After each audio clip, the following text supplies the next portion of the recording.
एक नया एक्सपेरिमेंट है बिकॉज़ मैंने जो कि जितने दिन से घर में हूँ तो मैंने 3 बुकें पढ़ चुका हूँ। पहला बुक है आपकी rich dad and poor dad, बहुत ही बढ़िया बुक है यार, कसम से। आप जब आप पढ़ोगे तो उसका नज़रिया आपका बदल जाता है पूरे सिस्टम को देखने का। जब कैश फ्लो मैंने पढ़ा, क्योंकि rich dad and poor dad ने खुद ही जो उसके ऑथर हैं रॉबर्ट डी कियोसाकी ने, वो खुद ही ने कहा था कि आप कैश फ्लो भी पढ़ना rich dad and poor dad के बाद, तो पूरी सिनेरियो आपको समझ में आती है। तो मैंने वही पढ़ा।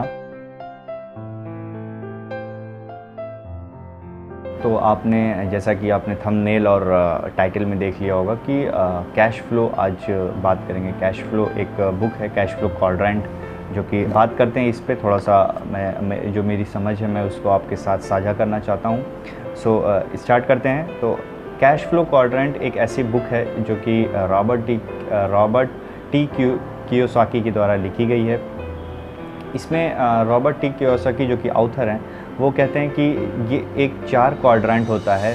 पहला क्वाड्रेंट होता है ई, दूसरा क्वाड्रेंट होता है बी, तीसरा क्वाड्रेंट होता है एस और चौथा क्वाड्रेंट होता है आई।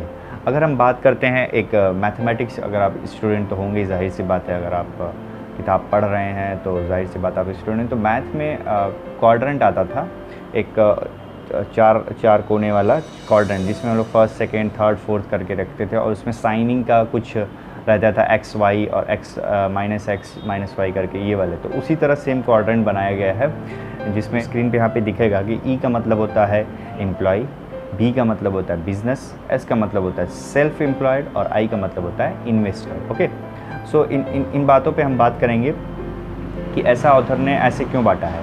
सो वीडियो की शुरुआत करते हैं। नमस्कार, सत श्री अकाल, आदाब, आप कैसे हो? और आई होप कि आप बढ़िया होगे। आप अंत तक वीडियो ज़रूर देखें। ये वीडियो 2 पार्ट में बनेगी। पहला पार्ट आज आप देख रहे हो और अगला पार्ट अगले हफ्ते में होगा ज़रूर। सो यहाँ पे ऑथर कहते हैं कि ई जो है वो E for employ, B for business, S for self employed और आई फॉर आपका इन्वेस्टर है। ऐसा क्यों कहते हैं? क्योंकि आप जब मेरी वीडियो देख रहे हो तो जाहिर सी बात है आप भी इसी क्वाड्रेंट, इसी चारों क्वाड्रेंट में से किसी एक में से होगे। मतलब कि आप या तो एम्प्लॉयड होगे, आप या तो बिजनेसमैन होगे, आप या तो सेल्फ एम्प्लॉयड होगे, या तो आप इन्वेस्टर होगे। आजकल जो चल रहा है वो इन्वेस्टर ज़्यादा चीज़ें होती हैं, but the way we see that, मतलब जब हम उस नज़रिए से देखते हैं कि ई का मतलब क्या होता है, एम्प्लॉयड, सिर्फ एम्प्लॉयड, क्या आप किसी कंपनी में काम करते हो या किसी दुकान पे काम करते हो तो क्या ये सिर्फ एम्प्लॉयड है? और क्या बी फॉर बिज़नेस का मतलब सिर्फ आप कोई एक चीज़ें लगाते हो तो वो बिज़नेस है, एज सेल्फ एम्प्लॉयड? इन सब का अंतर होता है। तो इन सब के बारे में ऑथर ने बहुत ज़्यादा डिटेल में दिया है, तो मैं थोड़ी सी संक्षेप में बात करूँगा। मतलब लिखे हुए हैं, पहली बात वो लिखे हैं कि money can't make money because it takes a dream, a lot of determination and willingness to learn quickly and able to use your god given asset properly and to know which cash flow sector और god generator income form. मतलब कि author कहते हैं पहले ही chapter में कि आप अगर पैसे कमाना चाहते हो या आप अपना गिवन, जो गॉड गिवन एसेट है, आप उस चीज़ को और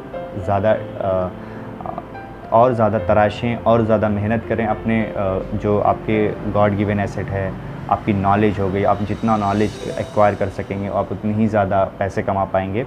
तो आपको उसी टर्म में प्रॉपरली आपको जाना रहेगा, जिसमें और आपको ही डिसाइड करनी पड़ेगी कि आप किस क्वाड्रेंट से क्या पैसा कमाते हैं। फॉर एग्ज़ाम्पल हम लेते हैं फॉर एग्ज़ाम्पल के तौर पे कि अगर आप एक 18 साल के लड़के हो, इंटर पास आउट हो, अब आपको करना क्या है? आपके पास 2 रास्ते हैं, या तो आप आगे की पढ़ाई स्टार्ट करिए या तो कहीं आप काम सीखिएगा। तो ये चीज़ें हैं, आप पढ़ाई करके काम सीख सकते हो बट आप काम करके पढ़ाई नहीं कर सकते। ओके, तो ये काम है आपको डिसाइड करना कि आप क्या करना चाहते हो। तो यहाँ पे ये कह रहे हैं कि आप अपने गॉड गिवन एसेट, जो आपका माइंड है, आपकी बॉडी है, इन सब सारी चीज़ों में से किसी एक पे आप जा सकते हैं। सो नेक्स्ट जो बातें करते हैं कि अगर आप इन चारों में से ई, बी, एस, आई में से अगर आप जनरेट करना चाहते हैं इनकम, तो यहाँ पे ऑथर कहते हैं कि अगर आपको इन चारों में से, इन चारों क्वाड्रेंट में से अगर आपको किसी में से भी पैसे बनाने हैं तो आपको करना क्या होगा? ये आपकी बात होगी, ये आप कॉल करोगे या ये आपकी कॉल होगी कि हाँ मैं इस क्वाड्रेंट से पैसे कमाना चाहता हूँ या मैं इस क्वाड्रेंट में सबसे अच्छा हूँ। या तो आप एम्प्लॉयड अच्छे होगे, या तो आप बिजनेसमैन अच्छे होगे, या तो आप सेल्फ एम्प्लॉयड अच्छे होगे, या तो आप आई इन्वेस्टर जो है वो आप अच्छे होगे। तो इन चारों क्वाड्रेंट में से आपकी अपनी काबिलियत के ऊपर डिपेंड करता है कि आप किस प्रेफरेंस देना चाहते हो, ज़्यादा नंबर देना चाहते हो। ये 4 क्वाड्रेंट बताया है, तो ये ज़रूरी नहीं है कि आप बिज़नेस से रिलेटेड अगर आप करते हो तो बिज़नेस में बहुत सारे पैसे हैं, ऐसा कुछ नहीं है। हर चीज़ के सेक्टर में प्रॉफिट एंड लॉस है। ये ऑथर कहते हैं कि एक अच्छा सा कोट देते हैं कि मनी सपोर्ट्स लाइफ। क्या बोलते हैं कि money supports life. Life was more important than money, but money was important for supporting life. आपको यहाँ पे ये बातें याद रखनी पड़ेगी कि लाइफ इम्पॉर्टेंट है, वो तो ठीक है, life is important more than money, but money was important for surviving या सपोर्टिंग लाइफ। अगर आपके पास पैसे नहीं होंगे तो आप क्या कर लेंगे? आपके पास अगर पैसे नहीं होंगे तो आप अपनी खुशियाँ नहीं जाहिर कर पाएंगे, अपनी खुशियों को जो है वो आप बेहतर तरीके से मना नहीं पाएंगे। नज़र उठा के देख लें अगल बगल, बहुत सारे लोग हैं, बहुत मेहनत करते हैं, but they have nothing at the end of the day. They have nothing because they don't have a proper schedule, और we can say the proper determination for investing, for improving himself. So that is the difference between rich and poor. Okay, how we see that? So there is a two different things in whole video. There is I want to share about that. So first objective is what others see and what authors see, that 4 quadrant. So let's it started. So here are 4 as previous, मतलब जैसे मैंने पहले आपको बताया है कि आपको 4 quadrant दिए, E, B, S और I, ये 4 क्वाड्रेंट हैं। इनकी मीनिंग क्या होती है? Word are powerful tools. आपको जैसे पता है कि जो वर्ड्स होते हैं, जो आपके शब्द होते हैं, वो बहुत ज़्यादा पावरफुल होते हैं, बिकॉज इसीलिए हमें डिक्शनरी दी जाती है, आप पढ़ें और जितना हो सके अच्छी से अच्छी इंग्लिश या अच्छे से अच्छे वर्ड आप चुनें जो कि आपकी वैल्यू को और बढ़ा सके, आपके जो स्पीचेज़ हैं उसको और बढ़ा सके। तो ऑथर इससे पहले बुक में कह चुके हैं कि words are more powerful tools. Okay, so सबसे ज़्यादा जो पावरफुल टूल्स है वो हैं वर्ड, शब्द हैं। तो यहाँ पे ई फॉर एम्प्लॉय का मतलब होता है कि जो वर्ड यहाँ पे दिखा रहा है एम्प्लॉय, इसका मतलब होता है कि आप सिक्योरिटी चाहते हो, बेनिफिट चाहते हो। अब वही बात आ जाती है कि एस फॉर क्या होता है? एस फॉर होता है सेल्फ एम्प्लॉयड। क्या होता है? एस फॉर होता है सेल्फ एम्प्लॉयड। यहाँ पे ऑथर ये कहता है कि जो सेल्फ एम्प्लॉयड के सोच रखने वाले बंदे होते हैं या सोच रखने वाले व्यक्ति होते हैं, वो चाहते हैं बी देयर ओन बॉस और डू देयर ओन थिंग्स। यहाँ पे ऑथर ये कहते हैं कि जो सेल्फ एम्प्लॉयड क्वाड्रेंट में आते हैं, सेल्फ एम्प्लॉयड के क्वाड्रेंट में आते हैं, वो लोग ये सोचते हैं कि हम ही बॉस हों और हम अपना काम करें, डू देयर ओन थिंग्स। मतलब होता है कि जैसे हम क्या सोचते हैं कि whatever I see, just I am a doctor और I am a lawyer, I am a mechanic और I am anything, so whatever I am engineer.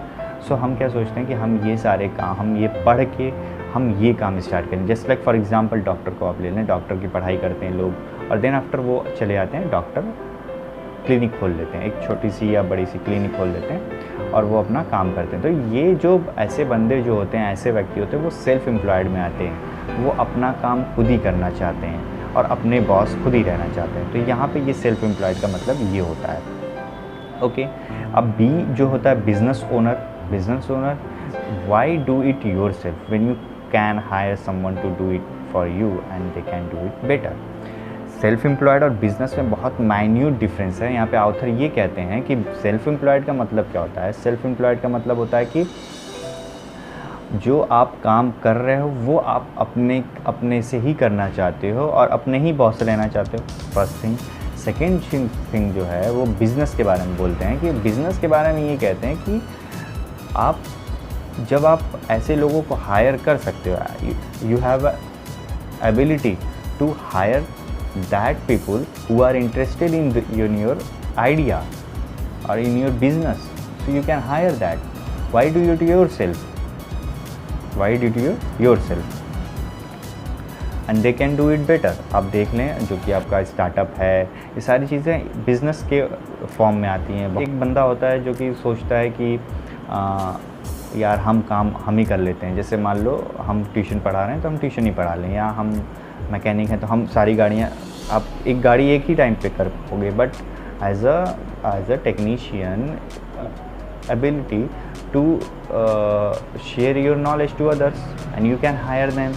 करने दिया जाए। बिज़नेस के बारे में आपको बताया कि आप ऐसे बंदों को हायर कर सकते हो जो आपके बिज़नेस को और बढ़ा सकते हैं। तो आप अपने से ही क्यों करना चाहोगे? आप अपने को आप कहीं और शिफ्ट कराओ, अपने आप की थिंकिंग को कहीं और लगाओ जिससे आपका बिज़नेस और बढ़े। तो ये चीज़ें हैं बिज़नेस के बारे में, बहुत माइन्यूट डिफरेंस है। सो आई इन्वेस्टर लास्ट है आपका, या वीडियो आपकी ख़त्म हो जाएगी। आई इन्वेस्टर का मतलब होता है he makes money with money. Investor का मतलब होता है कि उसके पास पैसे होते हैं, वो क्या करता है अपने पैसे को किसी बिज़नेस में लगाता है या किसी जगह लगाता है और उससे पैसे कमाता है। जैसे आजकल स्टॉक मार्केट, आप वहाँ पे अपने पैसे लगाते हो और वो बिज़नेस राइज करेगा तो आपके पैसे राइज करेंगे, बिज़नेस डाउन जाएगा तो आपके पैसे डाउन जाएंगे। तो here what he make, investor are those who makes money with money. Okay, यहाँ पे ये कहते हैं वो वर्क नहीं करते, because their money is working for them, because money is working for them. Okay, तो हियर इट इज़।